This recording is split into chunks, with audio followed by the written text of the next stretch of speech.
When the Spencers met the monarchy, it should have been the ideal union of two noble families. The Spencers were perfect royal in-laws. They were blue bloods, British aristocracy. On paper, they couldn't have been better. When they became engaged, the Queen said, "Oh, she's one of us." But these two blue-blooded families were on a collision course. The Spencers and the Windsors, it's been at times the clash of the titans. This film will shed new light on the colourful, controversial Spencer family. Diana's stepmother, Reine, was an absolute force of nature. Two families both very similar and very different.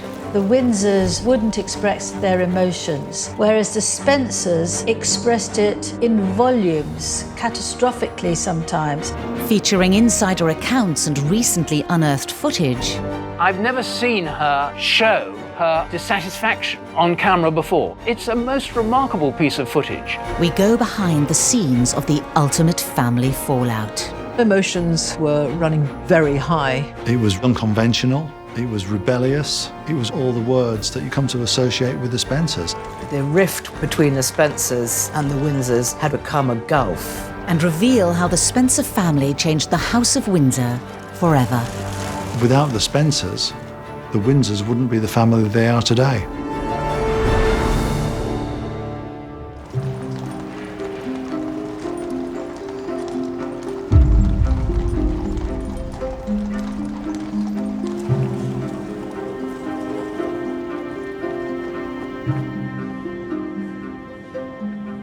When Charles Spencer went to the pulpit, we expected it to be emotional, but his eulogy was explosive.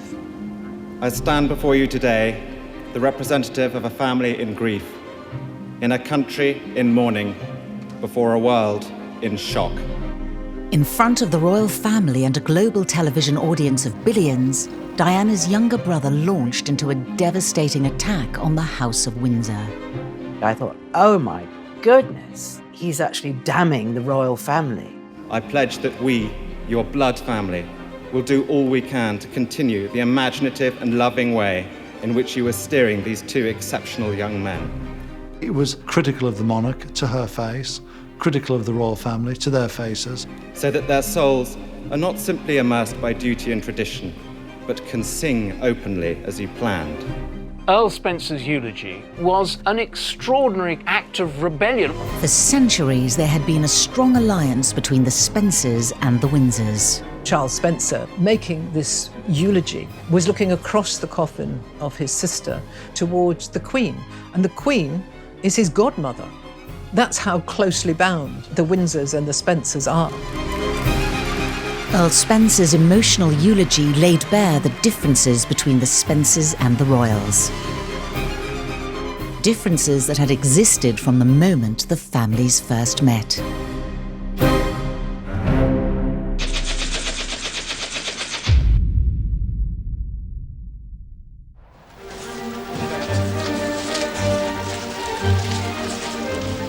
Back in 1980, the press were desperate to find out anything they could about a young English aristocrat called Lady Diana Spencer.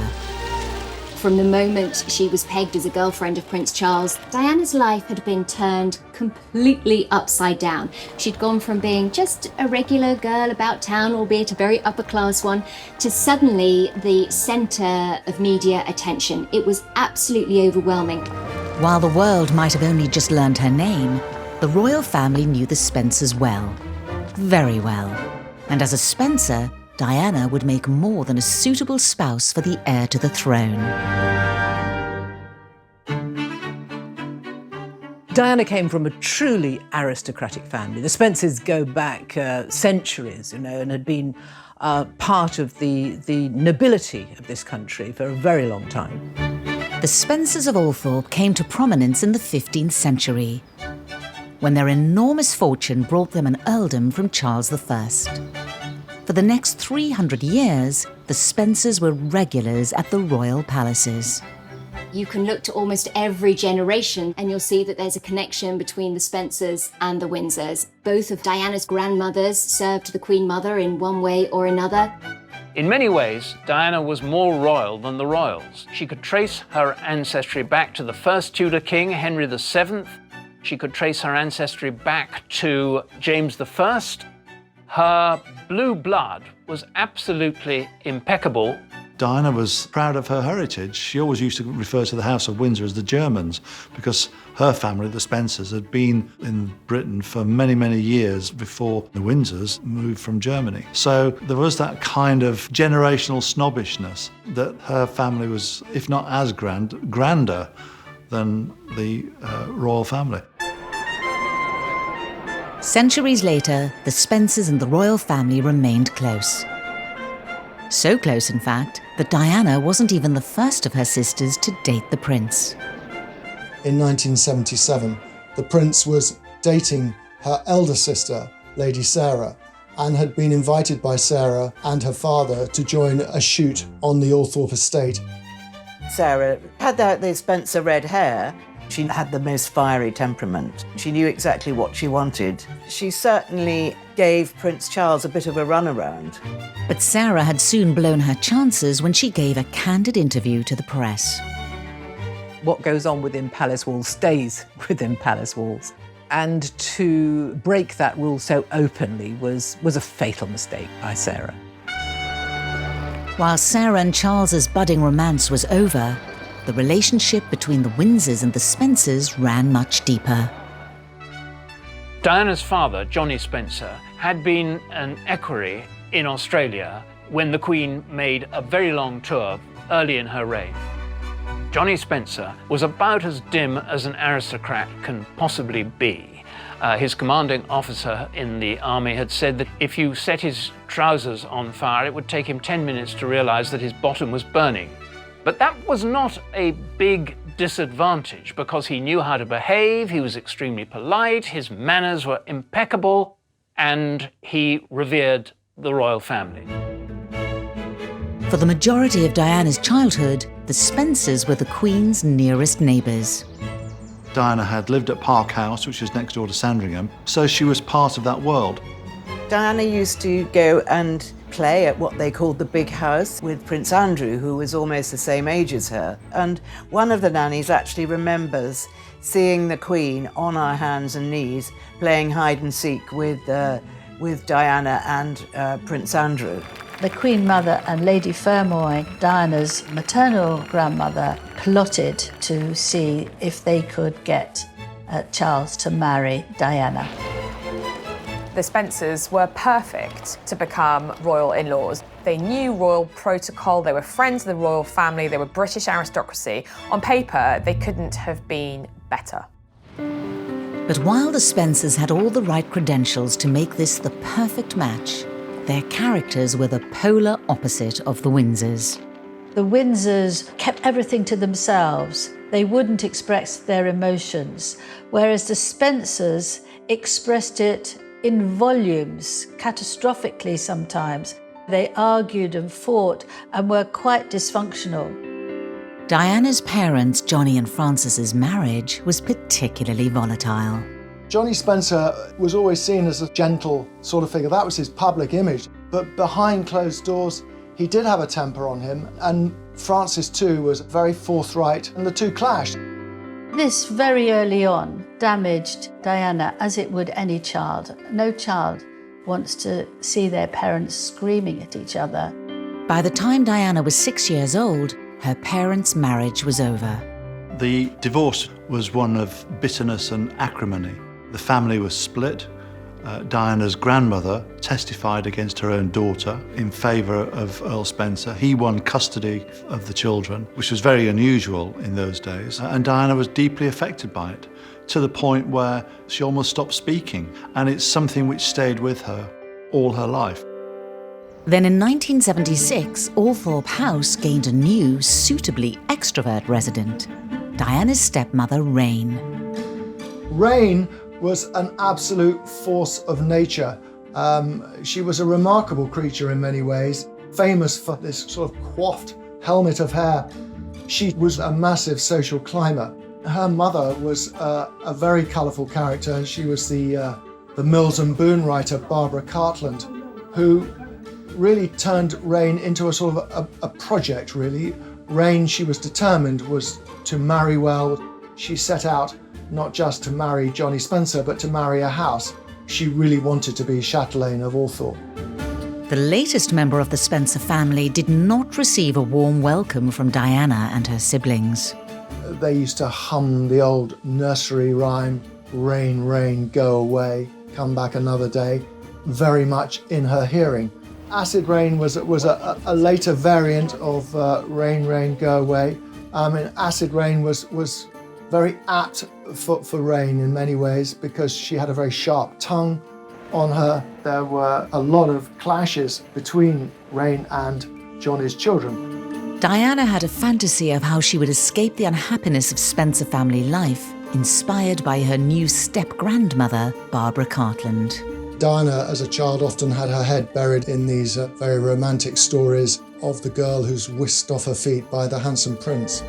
Now, aged 19, Diana's fairy tale ending was within reach. The loud and emotional Spencers and the discreet Windsors would soon be brought together for good. By February 1981, after just 13 dates, Prince Charles was ready to pop the question to the eminently suitable Lady Diana Spencer.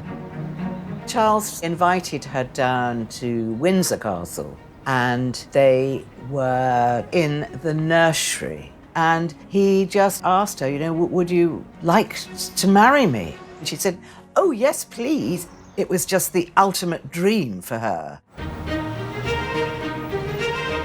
The beginning of a day to remember for Prince Charles, Lady Diana, and for quite a lot of other people too. The long-awaited, much written about engagement had happened.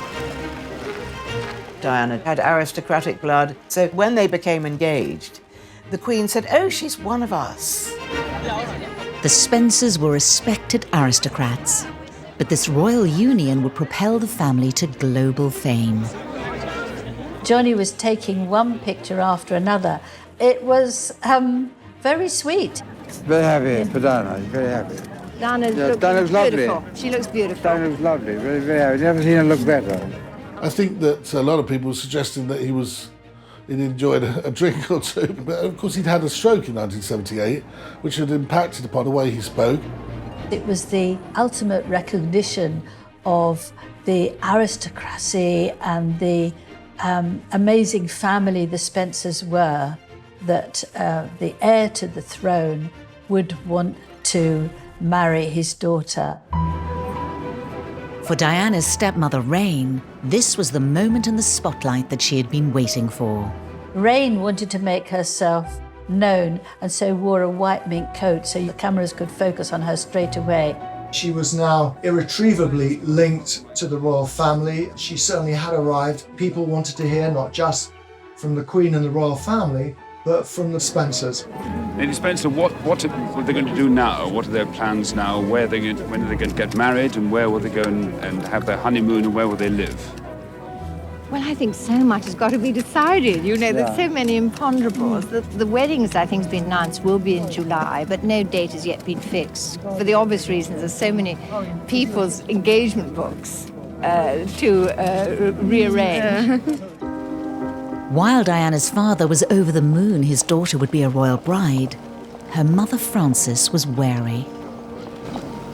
12 years on from her acrimonious divorce from Diana's father, it felt like history was repeating itself. Frances, Diana's mother, was terrified that her daughter was going to make the same mistake that she had made.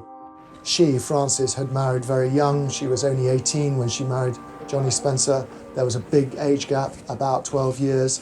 Isn't that familiar? The same as that between Charles and Diana. Diana's mother's concern was about to be proved well-founded.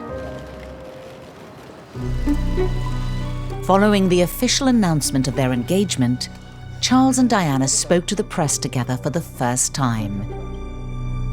It would become one of the most prophetic interviews in history. I'm amazed that she's been brave enough to take me on. And I suppose in love. Of course. From Diana's point of view, it's very straightforward. We're going to get married. Why are you asking me if we're in love? Of course we are. But then Charles gave his answer. Whatever in love means. He was baffled as to how to answer a question that was about his emotions. Don't forget, he'd been brought up by the Queen and the Duke of Edinburgh to hide what they felt. Normally, the clip cuts when he says whatever in love means. But in this recently unearthed extended clip, you can see the full force of Diana's reaction. Whatever in love means. Well, it You can obviously put your own means, interpretation. Obviously means two very happy people. Yes. Once again, congratulations. Well, from us, congratulations. Thank you very much. Very kind.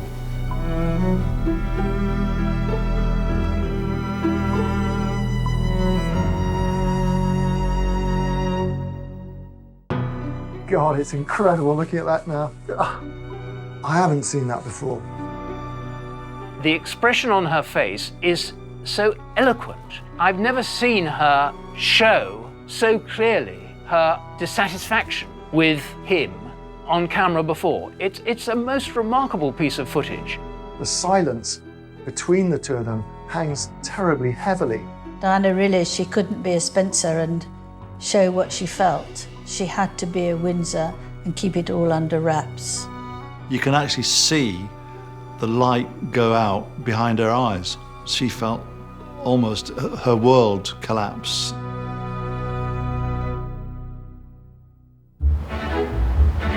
Now the Prince of Wales's fiancée, the royal family felt Diana needed their protection from the press.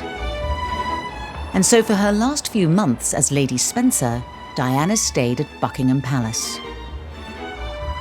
It was the perfect opportunity for the Spencer, who was soon to be a Windsor, to get to know her future in-laws.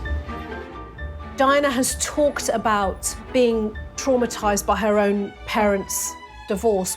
She saw getting married and belonging to the Windsor family as an opportunity for her to create a stable, loving, secure family for herself.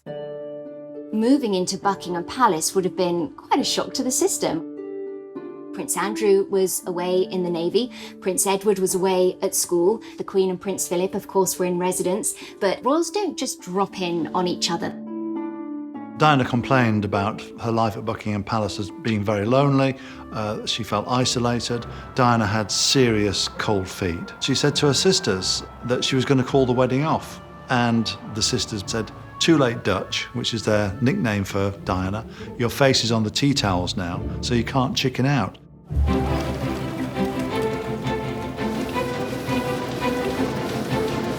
While the world got ready for the wedding of the century, the fractured Spencer family became a national talking point. One of the issues was over whether Barbara Cartland, she was the mother of Diana's stepmother, would receive an invitation. In the end, Diana's step-grandmother watched the wedding at home, along with 750 million others around the world. It really is a lovely Cinderella story, isn't it? You know, it's exactly Barbara Cartland's story. It couldn't be better.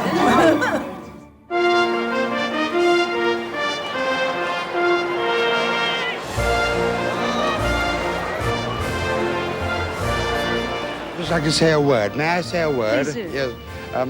The Spencers have, through the centuries, fought for their king and country. Today, Diana is vowing to help her country for the rest of her life. She will be following in the tradition of her ancestors, and she will have at her side the man she loves. He was identifying the Spencers and the royals and saying that to bring them together, to unify them, was an act of patriotism. Are you at all apprehensive about today? Not in the least. I'm looking forward to every moment of it. Johnny Spencer could barely contain himself on Diana's wedding day. As Diana said to me, he was waving himself stupid. He loved it.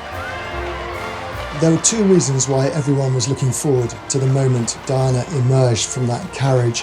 One, of course, was to see Diana in the wedding dress, and the other was to see how Johnny Spencer, her father, would cope with that walk up the aisle. Earl Spencer's stroke greatly affected his mobility. Now, the steps at St Paul's Cathedral are precarious on a normal day.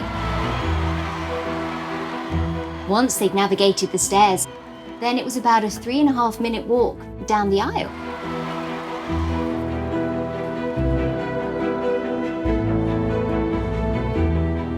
It was a superhuman effort by Lord Spencer, and you can see the concentration on his face. He said that Diana walked him down the aisle, and it was incredibly moving.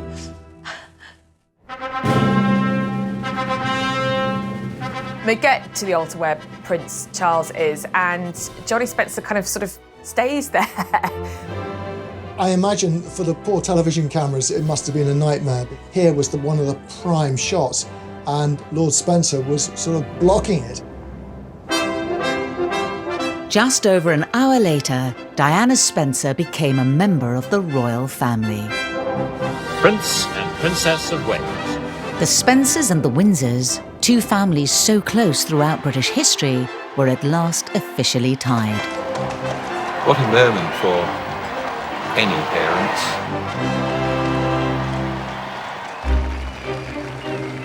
The happy couple headed off on honeymoon. They spent a very great deal of their honeymoon at Balmoral. 6 weeks with your in-laws. I'm afraid it wasn't the best start to married life.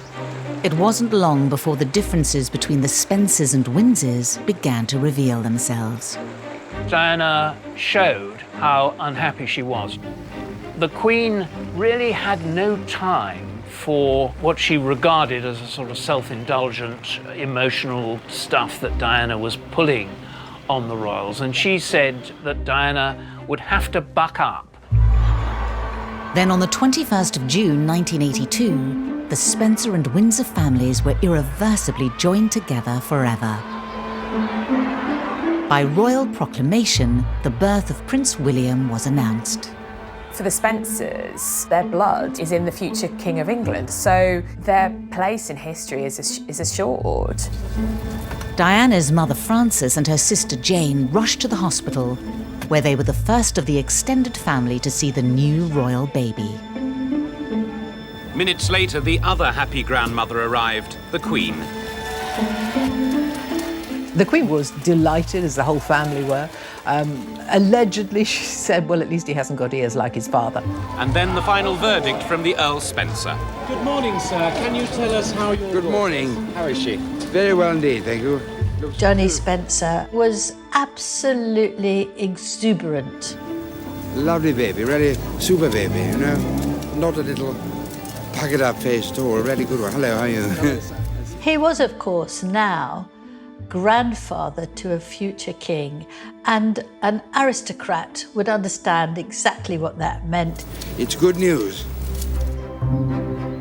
There was even better news in store for Diana's stepmother, Rain. The Queen was coming to Althorpe for tea. Rain was a real perfectionist, and she wanted to make sure everything was done right. There was a full-blown dress rehearsal a day before.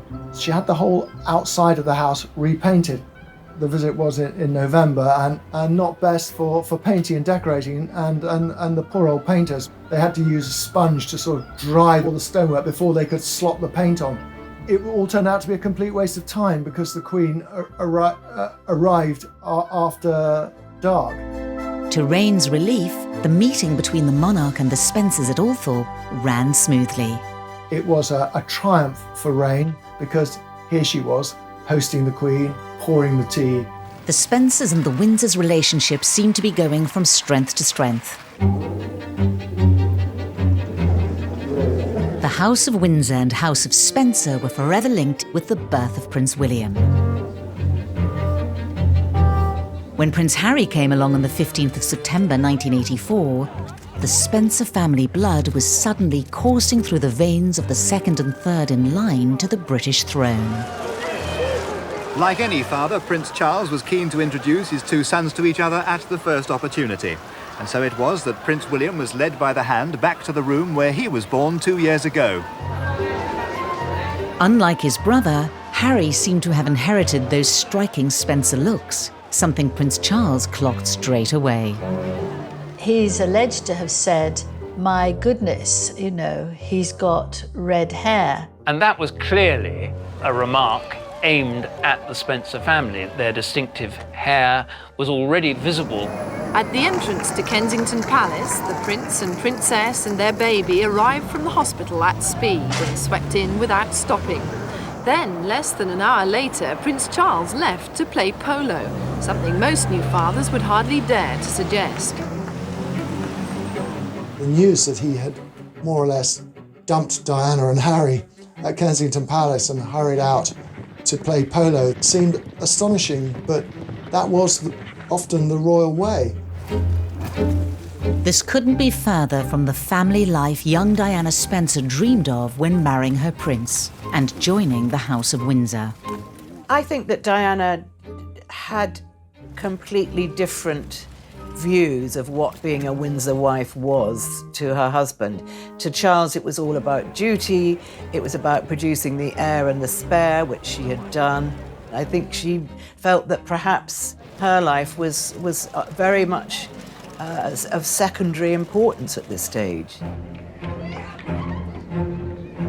On December the 21st, 1984, the Spencer and Windsor families came together to celebrate Prince Harry's christening. In true Windsor style, any problems Charles and Diana were having were pushed to the side. It was all smiles for Harry's big day. Look, I was christened in this.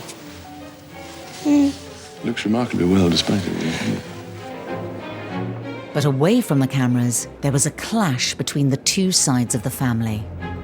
Charles made a comment to Diana's mother and said, "Oh, it's a shame Harry's not a girl." Frances took this like a knife to her heart because she lost a baby boy. She was furious that someone could not be totally grateful for a baby who was healthy and vigorous. So when she retorted, "You should be very happy, you've had a healthy boy," he was taken aback because Prince of Wales is not used to being spoken to like that. It was an extraordinary outburst because most people are in fear and trepidation of very senior royals and don't want to get into an argument in company. Confrontations like this were not the norm for the reserved Windsors. As Diana struggled to find her feet as a Windsor wife, the royal family hoped she could maintain a stiff upper lip. But as a Spencer, that did not come naturally. Diana was very troubled at this stage of her marriage. She was deeply suspicious about Camilla Parker Bowles. She believed that Charles still loved Camilla, was probably seeing Camilla, and this forced her even further into her eating disorders, I think. Diana would scream and shout and get hysterical and cry, and Charles absolutely had no idea how to deal with a person like that. The Windsors found Diana's fiery Spencer temperament completely alien too. I mean, the Queen Mother allegedly once said the Spencers are very difficult. And Diana was proving that she was indeed quite troublesome to the royal family. The young woman they remembered from the courting days who had charmed the royal family was a dim and distant memory. The royal family don't do sick, and if you're cold, you put on a sweater. If you're sick, you take an aspirin. And Diana's moods, staying in her room, not coming down for breakfast, running out of the room during dinner, these were baffling aspects of behaviour as far as the Queen was concerned. It wasn't long before the Queen had a Spencer knocking on her door for marriage advice. I think Diana would have felt it was quite normal to go to your mother-in-law and say, look, things aren't working out. Oh, what should I do with your boy, with Charles? How shall I treat him? And the Queen just replied, I don't know. And as Diana then said, what sort of help was that? The Queen was a bit of an imperial ostrich who didn't want to be burdened with Diana's emotional baggage. I wonder whether she would have felt trapped inside the palace walls. Here I am on my own. I don't feel that there's anyone I can particularly turn to. Both families encouraged Charles and Diana to keep up appearances throughout the 80s. The Spencers and the Windsors were united in trying to keep the Wales' marriage together. There was very much a sense on all sides that the marriage of the heir to the throne could not fail. But eventually the cracks started to show. All the press attention was focused on the couple's attitude to each other as the gloomy winter evening closed in. Rumours of marriage problems put their relationship under intense public scrutiny.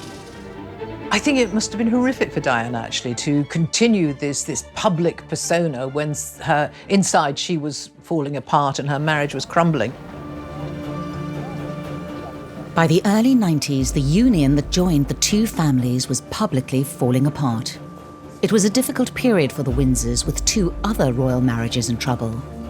An unhappy Diana turned to her own family more and more, but the Spencers also had a terrible year. I mean, 1992 really was bookended by sadness and tragedy. The death of Diana's beloved father in March that year. That was a huge blow for Diana, and in many ways it may have precipitated the things that were to come down the line. Diana was really hit for six, and it also coincided with the kind of epoch of the War of the Waleses. She got little support from Charles.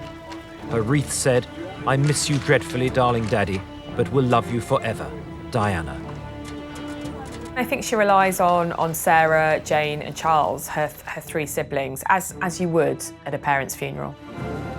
Then, just 3 months later, the release of Andrew Morton's now infamous book rocked the royal family. For a year and a half, Diana and I worked together on her biography, Diana, Her True Story. And when it was published in June 1992, people were saying, well, was Diana behind it, or what's going on here? This would have sent shockwaves through the royal family, because what this book was doing was opening up the family secrets. The tour of South Korea was really the last hurrah, I suppose. It was a picture of unhappiness, of marital turmoil. On the 9th of December 1992, the inevitable announcement was made by Prime Minister John Major. It is announced from Buckingham Palace that, with regret, the Prince and Princess of Wales have decided to separate. Within days, the Spencer family took sides. As the marriage completely unravelled and the awful years that followed, they were immensely loyal to Diana. When Diana separated from Prince Charles, she came to rely a lot more on her big sister, Sarah. Sarah becomes a sort of de facto lady-in-waiting, and she trusts Sarah to be at her right-hand side when she's on official visits abroad. She feels very safe with Sarah. On the 28th of February 1996, Diana agreed to a divorce. The 15-year relationship between the Spencers and the Windsors was all but over. One of the rare occasions when the Queen intervened, because she does try to stay out of the private affairs of her family, but this time she wrote to Charles and she wrote to Diana and she said, get a divorce. She's said to be inside Kensington Palace, very sad and very pensive, according to friends. A royal divorce for the second in line to the throne. This is monumental. You know, this is the breaking up of the fairy tale marriage that they had delivered to the nation.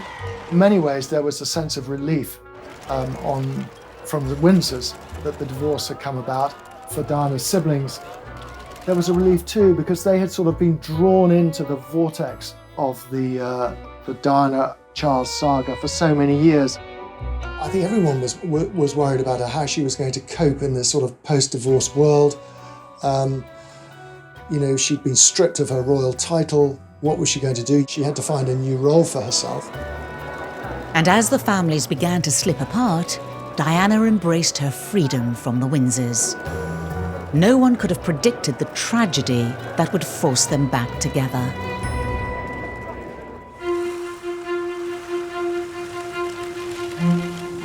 By the summer of 1997, both the Spencer and Windsor families faced the fallout of Diana's newfound freedom.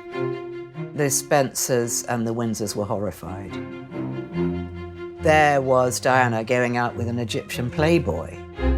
She was off the rails as far as they were concerned at this time. Diana's own mother was absolutely furious. She wasn't, in fact, on speaking terms with her mother at all. But one person stepped forward to listen, in the unlikely form of an old family foe, Johnny Spencer's widow, Rain. Diana was full of surprises throughout her life, and there were few surprises to compete with her decision to change Rain Spencer from being the hated, wicked stepmother to becoming a close confidant. Rain was an outsider. Diana considered herself an outsider, and she found great comfort and consolation in Rain. Rain was appointed to one of Harrod's boards by Muhammad al-Fayed, and that cemented really the connection between Diana's Spencer family, if you like, with Muhammad al-Fayed. At the end of August 1997, Dodi Fayed took Diana to Paris. The events that followed pushed the already strained relationship between the Spencers and the Windsors to breaking point.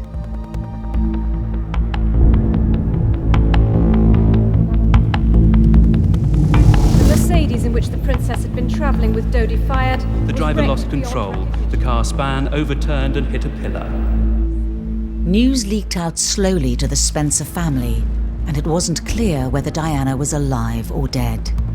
Diana's mother was sitting at home in Scotland waiting. She gets one phone call, Diana's been injured, doesn't get another word.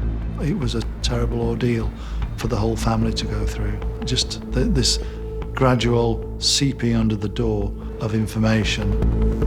At 4 a.m., Diana was officially pronounced dead. The British ambassador phoned Balmoral to tell the royal family the news.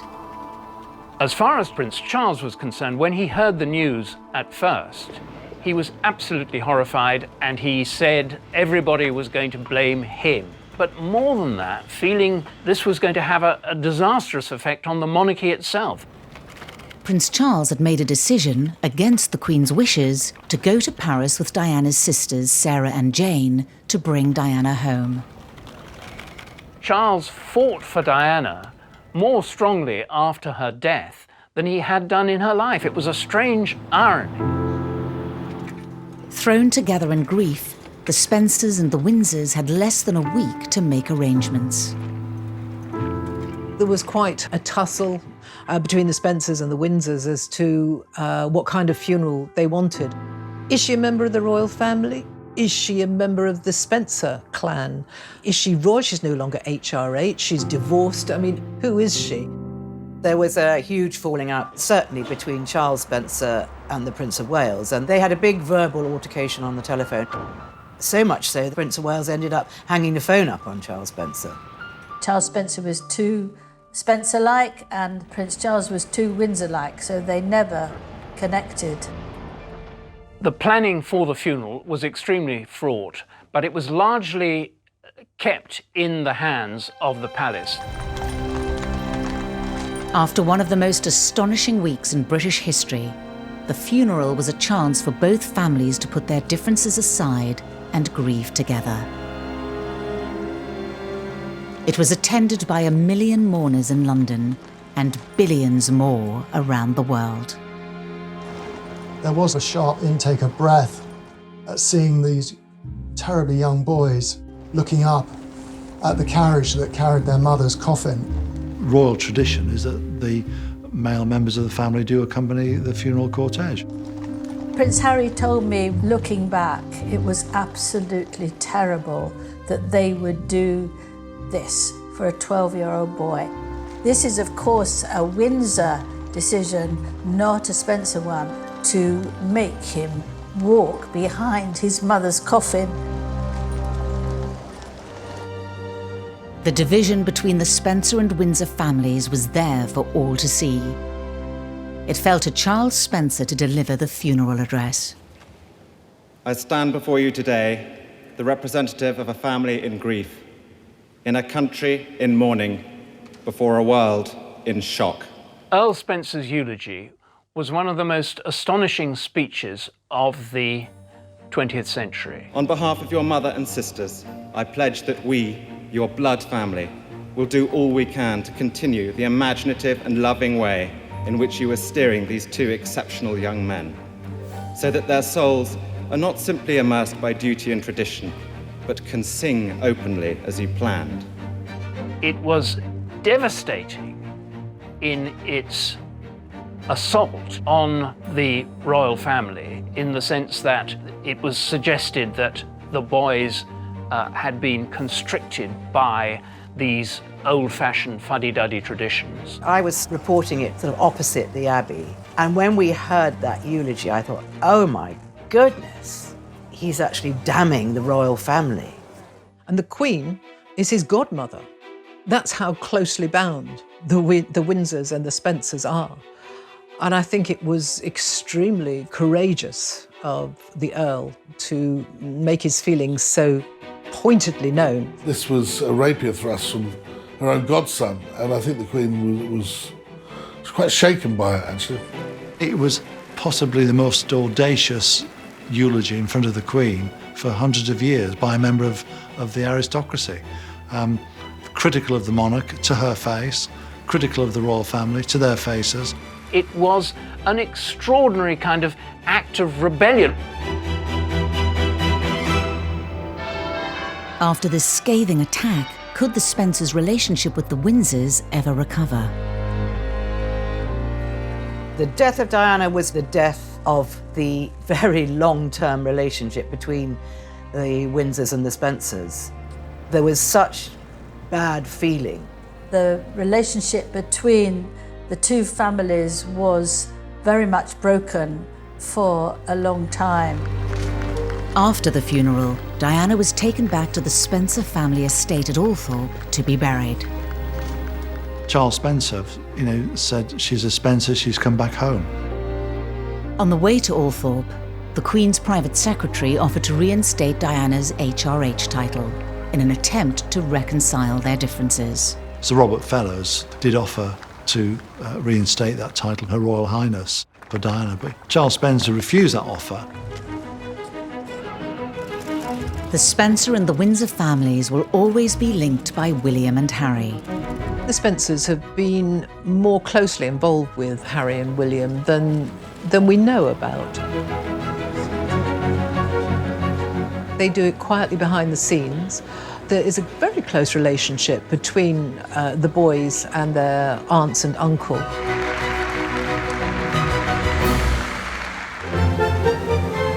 In 2004, the Diana Memorial Fountain was unveiled in Hyde Park. The Spencers and the Windsors were there en masse for the first time since Diana's funeral. The event was a chance for the two families to rebuild their troubled relationship. Of course, there were difficult times, but memories mellow with the passing of the years. It was a sort of truce between the two families that let's move on. We will try to repair the damage as much as we can. The relationship between the Windsors and the Spencers has been strained over the years, but both families are now invested together in the British monarchy. Both families have put the past behind them. They did have to bury the hatchet because William is the future king. He is part Spencer and part Windsor. The Spencers and the Windsors have been, at times, the clash of the titans. They've been two families with a deep relationship, and without the Spencers, the Windsors wouldn't be the family they are today.